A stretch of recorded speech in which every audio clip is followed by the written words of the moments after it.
Horrible कर दियो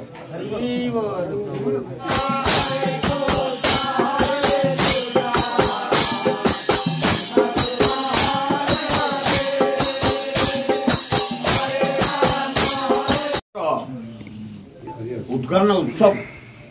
पाखे मार्च 11 तारीख 9 प्रशासन आसो 11 पूर्णाहुति गोटाए डेट आम समस्त अति प्रिय जी यार शोभा बढ़ाई अर्थ विनियोग कर प्लानिंग ये सुंदर पहाड़र सौंदर्यकरण करा डॉक्टर तिरुपति पाणिग्राही से आज ये प्रिजाइड करिया कथा निहाती कार्य थिबा तो काली एठे मु घंटे सहित आलोचना करी आमर मार्च 11 बेदर 11 आम राष्ट्रपति महोदय को डाकी राष्ट्रपति भवन जाई डाकी गवर्नर हाउस भर को जाई डाकी गाँ को जाई डाकी आम संपादक सब मिसिकी तिरुपति पाणिग्राही से हाँ कर मोहन बाजी मुख्यमंत्री जवाब देते आसिया दीज उपमुख्यमंत्री नवीन पट्टनायक पुरी महाराज शंकराचार्य पांचटी मंदिर कराई जगन्नाथ मंदिर शिव मंदिर लक्ष्मी मंदिर विमला मंदिर एवं हनुमान मंदिर उद्घाटन हम मार्च 11 तारिख में आमर चेयरमैन डॉक्टर तिरुपति पाणिग्राही नेतृत्व में से राष्ट्रपति की डाकी मुख्यमंत्री की डाकीचु अन्य मंत्री की डाकीचु पुरी रजा को डाकीचु शंकराचार्य को डाकीचु पंडित मान को डाकीचु 50,000 लक्ष लोक डाकी यार उद्घाटन उत्सव करा आज से तृतीय प्रिपेरेसन मीटिंग डाकीलु समय सहयोग कर उत्साह सह ये कार्य को सफल करने प्रतिज्ञा कर धन्यवाद। एक जिला परिषद मेंबर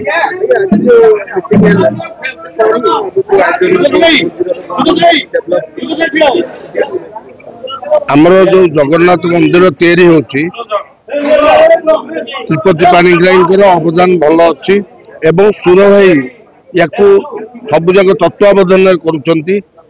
केमी यार भल हो पार से सब चेष्टा चली या पर आमर मार्च 9, 10, 11 3 दिन प्रतिष्ठा रही से प्रतिष्ठा सी कहते आम जटणीवासी जटणी ब्लॉक लोक मैंने एवं जटणी निर्वाचन मंडल लोक मैंने समस्त सहयोग आम आमर कर अवशिष्ट तिरुपति पाणिग्राही कर मो ना सुधांशु पट्टनायक मो घर वीरभद्र प्रधान साही पंचायत आमर एटी आलोचना गोटे मात्र आलोचना हो मंदिर केमी संपूर्ण प्रतिष्ठा केमी मार्च 9 रु 10, 11 केमी पूर्णाहुति हम आमर मीटिंग केवल ये जगन्नाथ मंदिर माँ विमला मंदिर माँ लक्ष्मी मंदिर आ हनुमान मंदिर यहाँ हूँ महादेव मंदिर जगह ना हूँ 5 गाँ बरुकुदा जामुकुड़ी मुंडिया लवणगिरी मुंडिया आयोजन बहुत प्रकार आइटम तिरुपति बाबू कर सब जिते प्रकार डेवलपमेंट आउ जिते प्रकार प्रतिष्ठार सब नुआ नुआ जहाँ जहाँ सब लगे टेंट टू यज्ञकुंड टू ब्राह्मण ठारू अन्य पूजा सामग्री ठारू सी जहाँ जबत जिनसर कम सी सब करें अंचलवासी आम समस्ते ये प्रतिष्ठा पूर्णाहुति दिन आम ये लक्ष लोकंर खाया व्यवस्था कर पूर्णाहुति 11 मार्च 11 मो पंचायत मो इटा प्रधान साही पंचायत हाँ मो मिसेस अच्छे पंचायत समिति ଅଛନ୍ତି ଏଠି ନୋମିନି ଅଛନ୍ତି। जो आलोचना है कि लवणगिरी मंदिर कौन कहते शिव भाई एक्चुअली आपनकर एटी गोटे बसत है ସୁର ଏଇଟା ହଉଛି ସୁର ଭାଇଙ୍କର ହଉଛି ଶେଷ ସ୍ୱପ୍ନ। आगे 20 ବର୍ଷର ଅଭିଳାଷ, 20 ବର୍ଷର ପରିଶ୍ରମ, 20 ବର୍ଷ ଯୋଉ କଷ୍ଟ କରିଛନ୍ତି ସୁର ଭାଇ, ଆଜି ତାକୁ ଜଗନ୍ନାଥ ପୂର୍ଣ୍ଣ କରିବାକୁ ଯାଉଛନ୍ତି। ତାଙ୍କ ଆଶା ପୂରଣ ହେବାକୁ ଯାଉଛି। ତାଙ୍କର ଆଉ ଆଶା କିଛି ନଥିଲା, ଶେଷ ଇଚ୍ଛା ଥିଲା ଏଇ ଜଗନ୍ନାଥ ମନ୍ଦିର କେମିତି ଏଠି ହଉ। ଯାହା ହଉ ଜଗନ୍ନାଥ ସବୁଠୁ ଯଦି ଏଠି ଅବଦାନ ଦେଖାଯାଏ ତାହେଲେ ଯୋଉଠି ସୁରେଶ କୁମାର ରାଉତରାୟ ସୁର ଭାଇ ଯାଇ ଆମର ଏଇ ନେତୃମଣ୍ଡଳ ସବୁ ଧରି ଯାହା ହଉ ଜଗନ୍ନାଥଙ୍କ ଆଶୀର୍ବାଦରେ ଜଗନ୍ନାଥ ଗୋଟେ ଜୁଟେଇଲେ ତିରୁପତି ପାଣି ହାଇଟେକ୍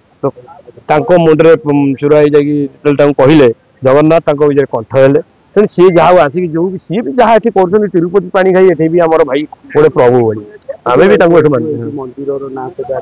कौन ଆଜ୍ଞା जगार ना करते ଏଇ ଜାଗାର ନାଁ ହେଲା ଲବଣଗିରି। ହଁ ଏଠି ଏଇଠି ଯୋଉ ଶିବ ମନ୍ଦିର ଇଏ ହଉଛି ପୁରାତନ ମନ୍ଦିର। ଇଏ ଖୋଳିଲା ପରେ ବାହାରିଲେ केते किलोमीटर ଟାଉନରୁ ଏଠୁ 7-8 କିଲୋମିଟର ମାତ୍ର, ଏୟାରପୋର୍ଟରୁ 6 କିଲୋମିଟର, ରାଜମହଲ ଛକରୁ 9 କିଲୋମିଟର। आगामी 9-10 तारीख बहुत बड़ ଏଠି ଯୋଉ ମାର୍ଚ୍ଚ 9, 10, 11 ଶଙ୍କରାଚାର୍ଯ୍ୟ ଆସିବେ, ପୁରୀ ଗଜପତି ମହାରାଜ ଆସିବେ, ମୁଖ୍ୟମନ୍ତ୍ରୀ ଆସିବେ, ବିରୋଧୀ ଦଳ ନେତା ଆସିବେ। ଏଠି ସର୍ବଦଳୀୟ ହେଇ ଏଠି ଗୋଟେ ଜଗନ୍ନାଥଙ୍କ ମନ୍ଦିର ଯୋଉ ପ୍ରତିଷ୍ଠା ହବ, ଏଠି କିଛି ରାଜନୈତିକ ନାହିଁ, ଏଠି କେବଳ ଧର୍ମ ଅନୁଷ୍ଠାନ ହବ। 100 ସଂକୀର୍ତ୍ତନ ମଣ୍ଡଳୀ ଆସିବେ,